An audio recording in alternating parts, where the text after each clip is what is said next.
Welcome back, dear viewers, and today we are delighted to be joined by Dr. Hoda Rezkana, former parliamentarian, and she's going to talk to us about the role of women in October War. Good afternoon, Dr. Hoda. Good afternoon, sir. I am delighted to be with you today. Yes. Such a precious date and precious memory. So, Dr. Hoda, as an Egyptian woman first and a physician also, tell us more about your memories in October War as a doctor and the role of women in the medical sector at that time. Well, as a matter of fact, this memory, it will never be deleted because this was like a dream which comes true. Yes. I was always away from Cairo, from Egypt. I have my education abroad. Yes. I was not in Egypt at all. I just came for the medical study, yes. medical faculty of medicine. So when I get my residency, I got it in the Institute of Cancer Institute, yes. in Qasr Al-Ain. So I was insisting to attend the first day of the presence of our army on the canal borders. And I went with a group of physicians to go and watch and help people there and bring them to the institute, because he was meant to take care of these injuries and casualties, which is considered to be a little bit simple than the others with fractures in the head or something like that. So I never forget the people who put their body in the tube of the armorer, and they block it till it will never hurt their friends or colleague, the other member of the army. And the people, they don't think they're gonna make any difference if they're gonna be gone and their colleagues will be alive. Yes. So this is what I can see in Egypt, and Egyptian people always tender to each other and always caring about their land. That's what I mean, that our land will never be replaced and we cannot delete it or abolish it. This is nation, this is country, this is Egyptian land, and that's why women in Egypt have a very dramatic role, because she is controlling everything in house and outside the house. You can imagine? Nobody imagined that. Yes, they said this is a very simple role. No, it's a very dramatic one, because when you see how she gonna behave outside the house in the war station, she goes and donate and look for the injured people, and we as a medical staff or medical, even the primary sector of our life, we were encouraged to go ahead and do our best. Yes. And we were, I can't forget our senior professors. They were encouraging us all. We were staying 5 nights without sleep, continuous, and you cannot feel that you need to sleep. This was a weird situation. Yes. But Egypt is Egypt. It controls your blood, controls your brain, controls every part of your feelings. That's why I think that this memory will never be deleted. I can say a lot about it, actually. And by the way, woman role, it will never be eradicated in just making the cookies and making the kitchen and covering whatever.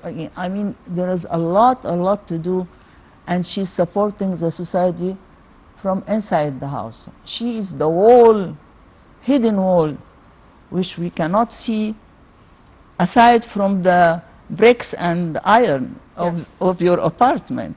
She is the one, the solid columns which hold everybody and holds the family from the date of their birth of the children until they graduate and married and get children and other other roles in life, of course. But when you talk about 6 October, actually this is a dream which comes true.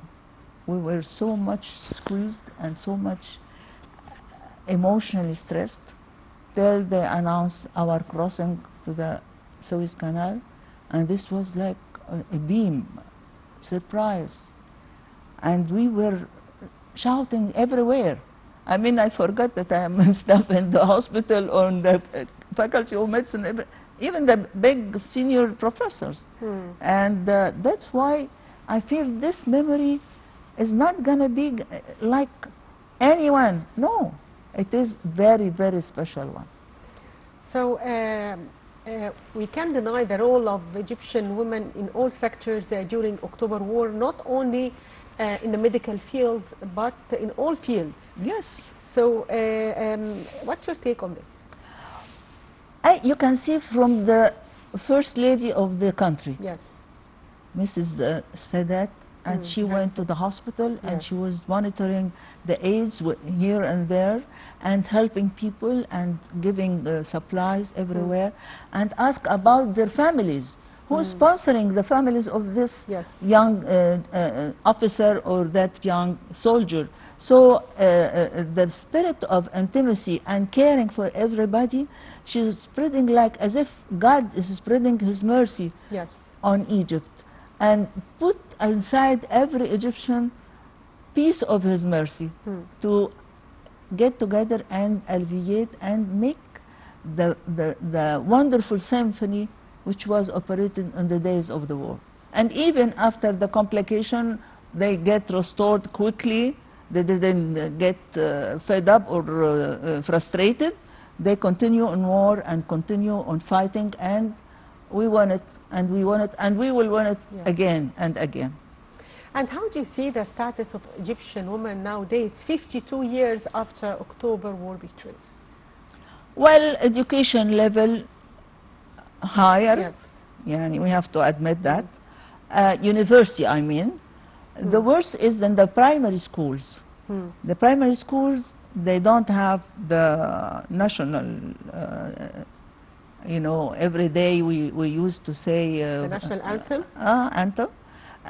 It's not in every school, and this should be fulfilled and documented also in the role of these schools. Even the international ones and the international university, we have to monitor that carefully, and we have to do it by sending people on inspection, because this is very important to play, and the children at that age, you don't give them the feelings of their country, you don't give them the feelings of the president or the status of our society. You have to get them involved emotionally and also feel proud with what they have in their issue and feel what they need. Maybe they need a lot of support, maybe they need more educational elements, more emotional. All that stuff should be supported and also should be initiated by a group of specialists. I always care about the physician and the psychological evaluation on a yearly basis for everybody, on a weekly basis, sorry, for everybody in the school. Even the administrator, even. They have half an hour with the psychological evaluation. This is not a shame. This is a process which is fundamentally in Norway and Denmark and all these areas, they admit it and they support it, and even they get a lot of help to educate people about it. They show me in the Swiss Red Cross a class which they get all the people from Bosnia and Herzegovina and all these countries which was attacked because of their religion. I mean, and the lady was telling me on purpose, we accept Muslims. I told her, I don't think you don't accept them because you are very elite group of association, and it's a medical service, medical help. And she showed me some of these people who are deployed from their arms and legs, and she is operating on the computer with 4 hours. And you cannot imagine how she's performing when you get into the building itself. So they don't let anybody go without any support. They have to be there and watch carefully and watch what you say to them and try to recorrect the picture if there is any error. Of course, they are better than anybody, but not everybody in the world, they behave the same. So, in your opinion, Dr. Hoda, what are the challenges that still face Egyptian women nowadays? Well, lack of interest in some areas. Yes. Lack of support, if she's eager to do anything. The tediousness of the study in a lot of, not specialized school, certain schools. Yes. And that's why we need to release it, because we have to make a space. Suppose that you have a daughter and she wants to study water recycling and water in the Institute of Water or the Faculty of Water Engineering. And she found out she's interested in the middle of the 3rd year, that she's interested to study more in the biology of the water in the upper, season of the evolution of the, the peak of the rivers, and what are the changes in the water substitute. You have to make space in the study that let the child or the student take a look on other speciality and make subdivision to his span. This will add to the knowledge and will add to the experience of your student, because they open doors and windows in their ideas and their research even. They go for research. Yes. She wants to submit her for research for 6 months. She will go and apply, and she will offer this application to the dean or the head of the section, and she will be specialized in this area, and for further investigation, if she'd like to go continue, she will. If she's not, okay, she will graduate from the division of the water engineering and the hydraulic areas and all that stuff. I'm talking about something I'm far away, but I was attending one of these sessions, and I was wondering how they joined this group in Ain Shams University, and they have some students from Cairo University. The thing that women can do a hell of a work. Yes. And not cooking only, or kitchen work, or whatever you mention. She take care of.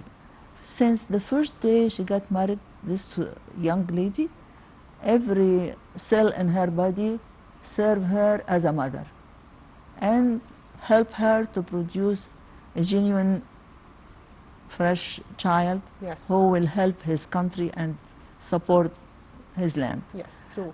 The thing is that we have to support this woman. We have to find a way to build a lot of walls against her, to meet with some responsible people to talk to him or to admit her, complain or not complain. Maybe it's not complaining, just to explain the status which she's looking for. That's why what we are talking about is very sensitive and very promising. True. If we lead this way, I think our new generation will be fantastic. Yes, true. I'd like to thank you, Dr. Hoda Rezkana, former parliamentarian physician. Also, thank you for being with us today. Thank you too, and this is an excellent chance. And I salute you and every Egyptian woman, every Egyptian female, and Egypt all, and our president and his Madam. Yes, I appreciate her effort also in the Red Crescent, and I need also to send our pay our salute to our young soldiers Yes. and the bigger the leader of our society, Okay, and by that, our army. yes, we hope so. And by that, dear viewers, we come to the end of today's edition of our program Women's World. Thank you for watching.